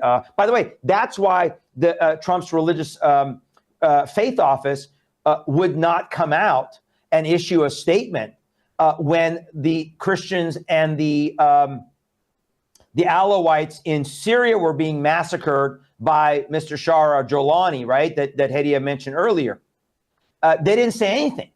Right. They didn't come out and make a statement, the faith office, against that. So and didn't we have a guy put on one of the boards that did 20 years in prison? Well, he was sentenced to 20 years, but he only served 13. He was let go for good behavior. Ismail Royer's on the faith-based office? Yes. Royer is on the Religious Liberty Commission. They put him on the newly formed Religious Liberty Commission, and Ismail Royer, Yusuf Hamza, who is a jihadist promoting imam, but Ismail Royer, a convicted jihadist, supporting Lashkar. What was that group in Lashkar Taiba. I used to get death threats from Ismail Royer. He threatened to chop me up into pieces. He threatened to chop you up in pieces? Yes. He was in the heyday when I first started my career in DC. He was in charge of CARES outreach. Well, now he's in charge of faith of this country. Wait. The guy that threatened to chop you up in pieces is now on a board for the White House? Yes. Yeah, and religious, that's what not she's saying. honestly, not surprising. I Yeah. tell you, our government, it doesn't matter who's in power. I Yeah. have been in Republican administrations and Democratic administrations, and Yeah. these wheels go turning round and round, same Crazy. thing all over again. Well, you know what she just said, it doesn't matter who's in power, which really tells you who is really running the show, guys. Yeah. Who's really running Brannon, the show? Brannon, I do have confirmation on one of the pictures I sent you earlier on that long list of things. There's a meme with a picture of a guy on, if you want to put it up. But we do have confirmation now on a coordinated attack. Israeli military took out 2 unnamed high-ranking officials of Iran government, not the military, government, and also they took out the head of Houthis. Abdul Malik al-Houthi was taken out. So And they are expanding. They're going after any proxy of Iran as well as Iran, I guess. This is the guy they just eliminated, right? That is the guy from Jordan. No, the Houthi guy was the head of Houthis. There's that one. I emailed it to you. It's like a meme. There's a guy on it. Okay. They had taken out a guy by the name of Shamkhani. That was the supreme leader's top advisor. Right hand. Go ahead. Oh no, he was. Sorry, I what? was saying Khamenei's right hand. This is my right hand being he was Khamenei's right hand. Shamkhani was. So this guy was. He's like, he's right there. So if they can get to him, they can get. So the question is, here's a question: when is Khamenei going to leave the country? I strongly believe he has already left Shahram. Yeah, and let me tell you why. He did one video yesterday, right? And at about 9 p.m. local time of Tehran, he puts out a statement that is read by the news anchor on Nassim channel, which is the 4th channel of Iran's network, read by the news anchor, right? Like they couldn't even record the audio of him to play it back. And what does he say in that statement? He's going to pardon 1,700 convicted prisoners in Iran tomorrow morning. When was the last time Khamenei just volunteered 1,700 pardons? The last time was, Green Movement, when he felt like the uprising could go somewhere.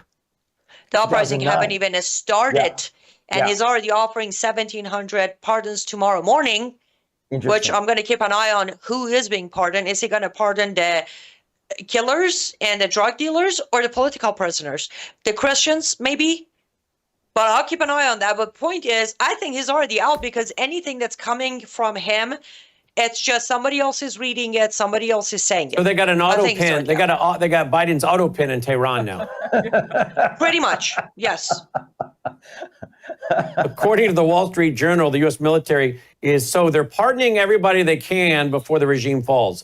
According to the Wall Street Journal, the U.S. military is operating in the air, on land, and at sea to shoot down Iranian ballistic missiles fired at Israel in response to the ongoing operation by the Israeli Air Force targeting nuclear ballistic missile and other military sites inside Iran. We're just going to go a few more minutes here, folks. My Red Alert app is continuing to go off. I had to finally just mute it. You guys could hear it. But Israel is still under attack tonight. I don't think Aaron is going to get much sleep. I think he will be right back up. Poor guy having to run to the bunkers. But yet on the same side of the token, I won't show it, but there are pictures circulating on social media of Iranian girls taking off their hijab and giving the middle finger to the picture of the Khomeini. Khomeini. Well, I don't know if you've seen this one, Brannon, but I have here a report that says U.S. raises security nationwide at all military bases inside U.S.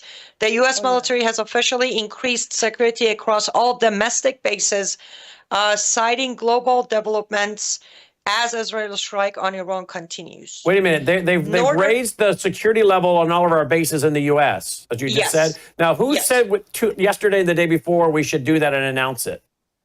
That was you and me, Annie. You and me said, based on what was coming on Saturday and all this, and the attack that Israel launched, we should have the president come out and raise the threat level and call Americans to be ever vigilant. And now, of course, I think he should have come out and made a video, but I know for political reasons he won't, supporting Iran. And then he could have been on the side of this, which I think will be the end of the regime. If the regime doesn't end, correct me if I'm wrong, I'm not the expert, you three are, on Iran. But if the regime doesn't end, it's only because Israel backs off. If Israel keeps going for, as they're saying, up to 2 weeks, there will be no Iranian regime left, right? Well, I'd like to clarify that, because I think if you look at what they've done to decimate Hamas, new Hamas leadership just keeps coming out of the woodwork. So they seem to have a steady supply. What worries me in Iran is that we haven't, other than Pahlavi, we've never heard the rumblings of opposition. So I think they could just keep recruiting from the pool of Islamists that they have and call this person a new Ayatollah, slap a turban on his head and say this is the new ruler. So I wonder how strong internally the opposition is to even make a difference or to crack through what we're calling the Islamic Republic. Because right now we're looking at it like just 10 or 12 guys, but they have a free-flowing pool of people they could pull from, just like Hamas. Well, yeah, but Hadi John, here's the biggest difference. Here's the difference. With Hamas, they can put anyone, Khamenei can sign up on anyone to be Hamas leader, so that he can do the same with Hezbollah. If Khamenei is taken out, he's the supreme leader. There's an actual 7 list of requirement for his replacement. Right. The only person standing by was Raisi, who died in a helicopter crash 2 years ago.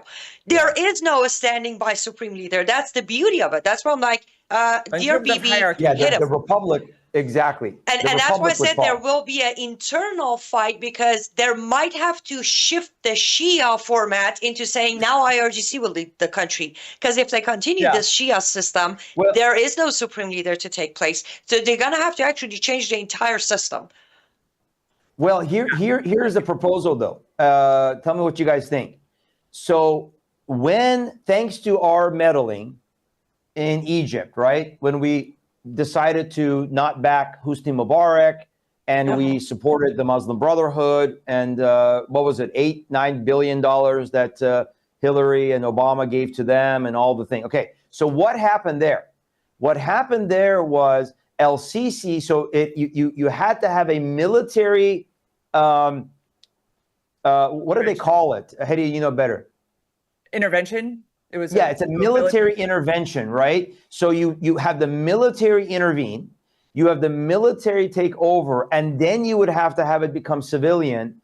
But Annie's point is well said. The Guardian Council, guys, we have to remember that every election in Iran is rigged, right? Because it's only who the Guardian Council approves, the 12 Guardian Council, with Khamenei being one of them, that can be, that runs for office, that can, be approved. And also then they decide the outcome of the elections as well. That's why 46 years, the Iranian people know that every election is rigged when we talk about rigged elections. But so I do think that this would be the end of the Islamic Republic because of what Annie just said. But now, what if the military can take over? If Reza Pahlavi is correct, and these guys, and if there is this defection from the military, from the armed forces, because they took out Bagheri. Remember the other night they were denying that they killed Bagheri, and now they're saying, yes, they killed him too. So it's like everybody at the top has been killed or is about to be killed. And so what if that's what we need? Is initially a military intervention, not a coup, but just a military intervention, take control, and then be able to actually hold elections. Then you would allow for a civil political process to go forward. But initially, you have to have a military intervention under some guidelines. And Brannon, to your question earlier, I think it's twofold. Yes, I agree, Israel's got to continue. If Israel backs off, then this chance is gone.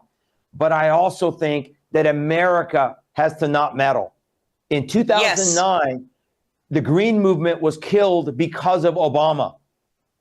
So if America doesn't meddle and Israel continues, this has got a fighting chance. If America meddles, and then once again they left the Iranian people out to dry. Yes. What is that expression? All right.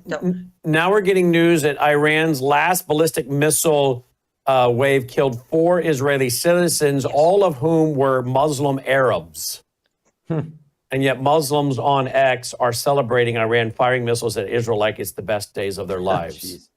Yes, and by the way, to what you just said, Sharon John, as of right now, based on reports, 51 killed, 39 injured war officials of the government in Iran. Out of 229 killed, 51 of them were commanders, generals, things like that. But what is, I guess, I've been smiling all day, and part of it is, I know it's evil to do this, but this morning they killed the replacement of the Air Force that was replaced by the dead one yesterday. They killed the replacement this morning. So that's why I'm on a very positive energy of the Islamic Republic is done. Now, as Sharon said, as Hadi said, what is next definitely depends on Israel to continue. And from what I'm seeing, Brannon, I don't think they have plans to stop anytime soon. Well, I would pray not, because if they do, they're just going to give them the chance to rebuild, and they'll be back here again in a few years. Oh, with what they've done and with the shakeup in the top of government, they need at least another 25 years to retaliate on what just happened. They took out pretty much, it's 18 provinces have no IRGC headquarters right now. 18 provinces are running without. One Israeli security official saying Israel has destroyed several sites in Tehran related to the Iranian nuclear program, including experimental laboratories. And there you go. Yes, I do have confirmation here that the Tehran Organization of Defensive Innovation and Research was taken out. What they call it SPND in Farsi, abbreviations. And Iran's defense minister eliminated, says Dr. Eli David. There you go. At the beginning, if you remember, I said they just hit the ministry, the defense minister. I love these. That's the thing. What's that, Hadia? I love these graphics with these big red eliminated signs on them. It's like the same. By the way, that was the guy, Brannon. If you look at the Farsi side of things, they have the banner, but instead of saying eliminated, they're writing kotlet shud. That makes me sad, because I like kotlet. But Brannon, that's a food. That's a food. That's means like it turned into a meat patty. A meat patty. And it was like a meat patty. It originally started with Qasem Soleimani when the pictures were released of just his finger and a ring left. People of Iran basically said he has turned into a meat patty. And then from there, every time there is an official of IRGC or Quds forces, they just put a stamp and say, turned into meat patty. And yet in LA tonight, we have reports that folks are trying to penetrate the federal building, one of the federal buildings in Los Angeles right now. That's down the street. Which from my building? House. Yeah, that's the one in Westwood. That's near you, Hadia? Yeah, it's near my mother's home. It's the most popular one. It's actually the one that the Iranians use too. So I wonder if the Iranians are out there too. If that's the federal building in LA. I'm sure the liberal ones would be, right? The liberal Iranians who it's kind of like the liberal Jews. Yeah, and unfortunately, we have too many of those liberal Iranians in LA area. Way too many of them. Way too many. Way too. The too many. Most of my family are like that. Yeah, Brannon, the defense, the picture you showed of the head of the defense was the one that just a few days ago was bragging that they had the capability on their ballistic missiles. Of I think it was like a 2-ton or whatever. I can't remember the measure of it was, but they were bragging that they had these new missiles that they had been able to deploy and test. And now he's no longer with us. And just can I say this just as a pastor? We don't rejoice in the death, in the sense of the death, because these are evil people, and 99.9% they are destined for hell. They have no hope of salvation. Unfortunately, that is the greatest lie in Islam, right? That if you martyr yourself somehow, and remember yesterday, Annie, Khomeini called them all martyrs. That was part of his message, that he said, these are all the martyrs. Well, the sad thing is in Islam, folks, that the martyrs who are supposedly guaranteed the 7 blessings, including to intercede for 70 of your relatives, we know the truth is that is, the lie of Satan, that they're in hell. So I don't want to seem like that we're celebrating the demise or the death of people that are going to be destined for hell forever, but it's rejoicing in a triumph of hope that there can be an open door of freedom for the people of Iran that have been crying out. This is like, again, we don't compare it to the Israelites that cried out for 435 years, but 46 years they've been saying, we're done, we're done. And now this could be the best opportunity. But I'm watching the White House, and I think the silence is deafening. It's very telling, unfortunately, of where it stands on this issue. Well, again, and I want to wrap so you guys can go on with your evening. But if you guys are all agreeing that Saudi Arabia and all these other Islamic nations and Arab nations don't want to free Iran, and he just came back with $1 trillion in his pocket. Yeah. He doesn't probably have that money in his pocket yet. They're deals. Can't those deals collapse if he doesn't? Yeah. Sure, absolutely. So I guess what I'm asking is, and I don't like saying it, is money driving his foreign policy? Absolutely. I don't think there's any doubt because of again, if it wasn't, you wouldn't put Steve Witkoff in that position. You wouldn't put the people, Chadhuri, who is, connected to CARE, on whatever, Annie would remember the advisory council he was on. He's on the National Security Advisory Council, with the people that are on the Religious Liberty Commission. You wouldn't make these decisions, Brannon, if there wasn't about money, if it wasn't about make the deal, and it's all about the economy. And I get it. We all care about our pocketbooks. We all care about, being able to, feed our family. But for us as believers, at the end of the day, you have to do the right thing long term and what it means, and do it according to the word of God. But I think absolutely. I think we said the other night, his counsel is bad. He does not have the right counsel. And I think the entanglements are at the minimum a problem, and at greater measure. And by the way, this isn't, Brannon, you and I have talked about this. This isn't only going to hurt Israel or Iran.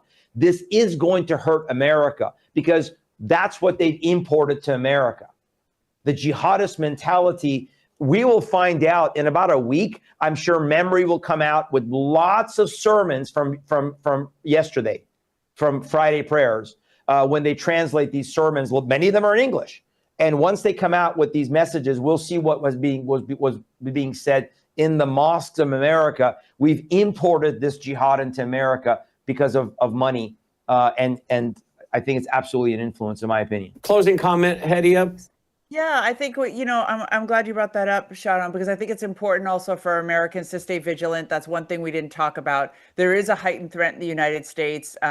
Our officials haven't really talked about that, except briefly in the opening comment. You said something about it, but we need to have situational awareness. Be aware of your surroundings. If you see something, say something, do something that's suspicious, that you report it to local officials, because we don't know, out of the millions of people, how many of those were Iran-backed jihadis, sleeper cells, how many sleeper cells they already have in the United States. We've known about the Hezbollah networks and the cigarette scandals and things that they were involved in for decades.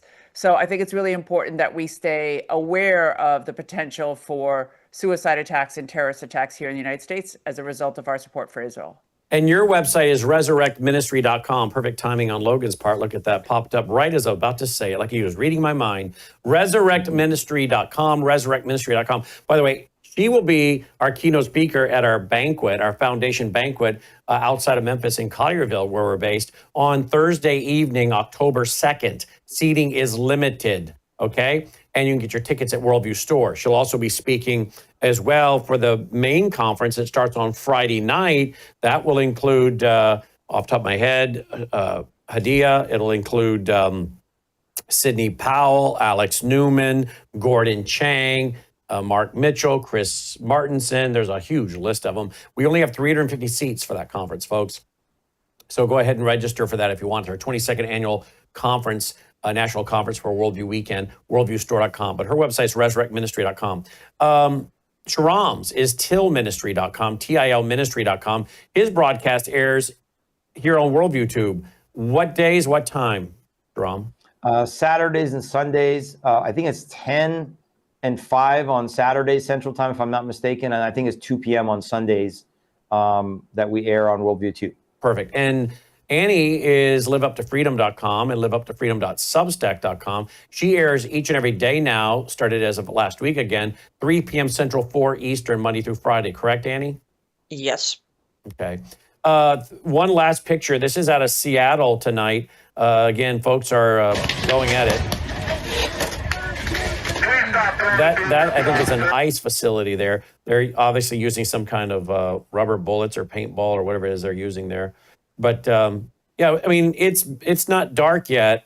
It's only 4:25 in California and the West Coast.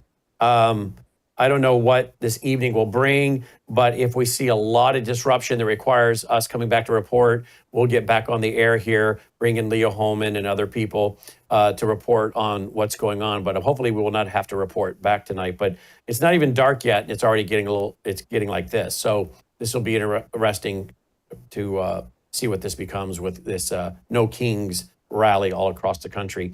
I want to thank all three of you for interrupting your Saturday afternoon and evening to be with us. Thank you, guys. Thank you, Brannon.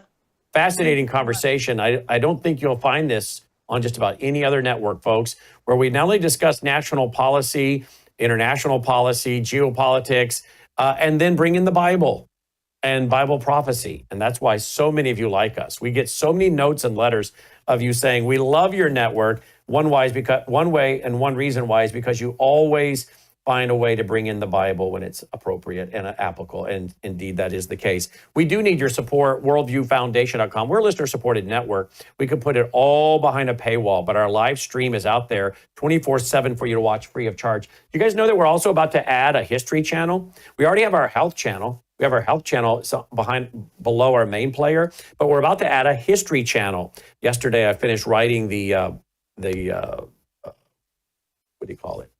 script for the documentary on the home of Robert E. Lee, Arlington House, that belonged to his mother-in-law and father-in-law. Actually belonged to his father-in-law, who was the grandson of Martha Washington. And so we have a whole documentary on Robert E. Lee. I finished writing the script just the other day. We'll get to putting that out. Much more to come from all of our footage we have from Washington, D.C. We were there just a few weeks ago. More to come. We will be making another trip back to the nation's capital in Northern Virginia area for lots more this fall filming as we build our history channel that we hope to have launched by Monday. So that'll be free. And then we have a Bible prophecy channel that we're also launching. We have plenty of keynote presentations and Bible teaching on Bible prophecy from so many people. Some of those teachers, they're not alive anymore, at least on earth. They're very much alive in glory, but not with us here. But their teaching does not fade away because it's based on the Bible. And so we have so many hours of Bible prophecy teaching. And so we're starting a Bible prophecy channel. All these channels free of charge, brought to you in part by our major sponsor, really, our foundation that helps us push out free Christian worldview programming all over the world. And our numbers have just been, higher than we've ever seen them. Our numbers have been higher than we have ever seen them the last week.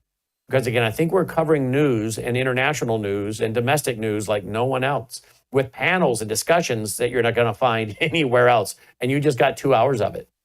So please, will you go now and make a contribution? Worldviewfoundation.com. You'll also find our mailing address there if you prefer to support us through the mail. Now, we do have our Sunday night church service Tomorrow night is Father's Day, so I won't be here. I'll be spending time with my family.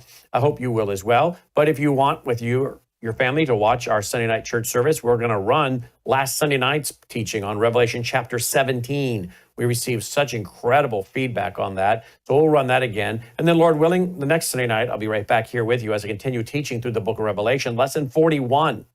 As I pick it up in Revelation chapter 17. So if you appreciate all we're doing, we appreciate your support, worldviewfoundation.com. Another way you can support us is by going to worldviewtube.com/sponsors. worldviewtube.com/sponsors. That's another way you can support what we're doing here. Check out all the great sponsors we have here, worldviewtube.com/sponsors.